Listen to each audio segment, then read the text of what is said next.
தேகமெங்கும் மின்சாரம் பாய்ந்ததேனோ அன்பே, மோகம் வந்து இம்மாது வீழ்ந்ததேனோ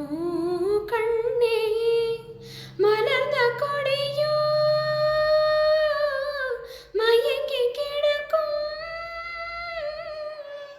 இதழின் ரசங்கள் என